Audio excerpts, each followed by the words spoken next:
And the award for envy goes to. Is the real reason Hollywood snowflakes hate Trump so much because he's become more famous than any of them will ever be, asks Piers Morgan.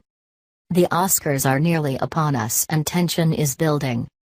No, not for who might win the big awards on Sunday night, but over which star can win the most coveted prize for best celebrity Trump hater on the planet. This is the big one for all those hysterical Hollywood liberal snowflakes who've been frothing at the mouth since Donald Trump became president. They've got live TV, a billion or more people watching around the world, and a room full of 3,500 largely like-minded souls all waiting to roar on every Trump-bashing speech from the podium. All eyes, of course, will be on Meryl Streep, the queen of Tinseltown and self-designated chief Trump hater, who has spent most of this awards season making ever more dramatic denunciations of her president. I have no doubt that Streep is beavering away right now on some more headline-grabbing anti-Trump bile. But it's worth remembering her words at the Golden Globes. The instinct to humiliate when it's modeled by someone in the public platform, she said, tearfully, filters down to everybody's life. Disrespect invites disrespect. Violence incites violence. Does it, Meryl? Okay, well, forgive me if I don't now examine the way your fellow stars have used their own public platforms when it comes to discouraging disrespect and violence in relation to the president. This week, Judd Apatow, high-profile producer of movies like 40-Year-Old Virgin and Knocked Up, told a Los Angeles audience that after election night he felt like a person about to get raped, but I didn't know how bad it would be.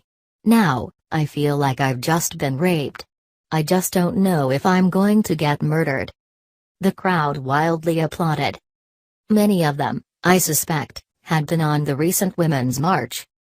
Yet they were happy to cheer a sickening rape analogy from a man who has repeatedly attacked Bill Cosby over claims that he raped women, and who just 18 months ago was even honored by the Rape Foundation. The audience cheered again when Apatow crudely mocked Melania Trump. Every day she's not in the White House is a day she's not getting effed by Donald Trump. And they whooped yet again when Apatow turned his tormenting turrets on Trump's 10-year-old son, Barron. He effing gets it. He knows his dad's effing a hole. Nice stuff, right? Going after a president's wife and young child in such a foul-mouthed, deeply unpleasant manner is, I'm sure, exactly what Michelle Obama had in mind when she said, "When they go low, we go high." During the recent disgraceful riots at UC Berkeley, just as protesters were seen on TV smashing windows, throwing smoke bombs and flares and setting fires alight, Apatow tweeted, "This is just the beginning. When will all the fools who are still supporting Trump realize what's at stake?" The coward then deleted his tweet, explaining, "I never support violence." Yes, you do, Mr. Apatow. Just as you use rape as a shameful prop for your vile humor. He wasn't the only celebrity encouraging violence on the night of the Berkeley riots. Comedian Sarah Silverman called for a coup, tweeting, "Wake up and join the resistance. Once the military is US fascists get overthrown. Mad King and his handlers go bye-bye." Indeed, violence seems to be a running theme of these peace-loving celebrity liberals. At the Women's March in Washington, D.C., Madonna shrieked, "Yes, I'm angry, yes, I'm outraged. Yes, I have thought a lot about blowing up the White House." Robert De Niro has repeatedly said of Trump, "I'd like to punch him in the face." Last night, at the Brit Awards in London, Katy Perry had two giant skeletons of President Trump and British Prime Minister Theresa May dancing on stage and then set them on fire. "Rise up. The revolution is coming." Hillary adoring Ms. Perry tweeted after the election. "I think we can now see how that revolution would manifest itself." Many celebrities have raced to brand Trump the new Hitler, one of the world's worst genocidal dictators who murdered 12 million people, including 6 million Jews in the Holocaust. Cher, who demanded Trump be thrown in a volcano, said his presidency would be like Germany was in the 30s. Louis C.K. agreed, "The guy is Hitler." Richard Gere preferred a different dictator comparison. He's a guy who's obviously Mussolini. Yes, obviously, because Mussolini was only responsible for 400,000 deaths. Some celebrities who profess to be appalled by the disrespectful way Trump talks, have no such qualms when it comes to their own rhetoric. "I think he's the effing most vile person on the planet," said model Chrissy Teigen. "A monumental a-hole." Andy Cohen concurred, calling Trump a effing a-hole. Margaret Cho said Trump was like no-ply toilet paper. Amanda Seyfried called him a snorting piece of garbage. The aforementioned De Niro said Trump was a punk, a dog, a pig, a con, a fool, a bozo. Miley Cyrus branded him a effing nightmare. Elizabeth Banks said he was a fat old orange POS. Rihanna stated he is an immoral pig. Jennifer Lawrence, who had apocalyptically warned, if Donald Trump becomes president, that will be the end of the world, now says the only two words she'd want to say to President Trump if she meets him are, FKU.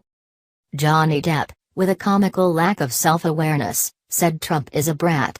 Well, you should know, Johnny boy. Much of the absurdly hypocritical hysteria surrounding Trump is driven by the fact that all these celebrities loudly backed Hillary Clinton and never imagined she'd lose, so they've gone into some kind of anaphylactic shock. John Legend said before the election, "It's pretty clear that Trump's brand of politics is not a winning brand of politics." That complacent confidence turned into sneering arrogance, best summed up by Hillary herself when she branded Trump supporters a basket of deplorables. An attitude that Chris Kelly, head writer for Saturday Night Live, embraced with this stunningly offensive comment after Trump landed the Republican nomination: "Donald Trump is winning because everyone you've ever been on a bus with gets to vote too." In the end, it wasn't a bus these self-satisfied loveys needed to worry about, it was the Trump train. Hillary and the Hollywood elites got run over by a candidate who tapped into real America's cares and concerns, not the ones dictated from mansions in Malibu or the Hamptons. What is truly laughable is that all these drum-clothing stars would still have you believe they stand for liberal values of fairness, tolerance, peace, respect, equality and democracy.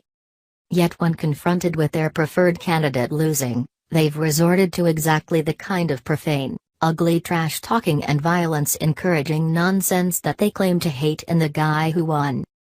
And anyone who dares to say anything moderately favorable or reasonable about Trump, even if they didn't vote for him or particularly agree with his politics, must be vilified, banned, boycotted, firebombed and shunned into silence.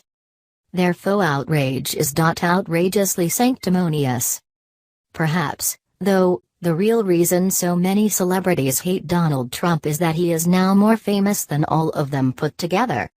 Yesterday, the New York Times drew this conclusion after reporting evidence from data firm MediaQuant, which counts all mentions of a particular brand or personality in just about every outlet from mainstream media to blogs and Twitter, and then estimates what those mentions would cost if someone were to pay for them.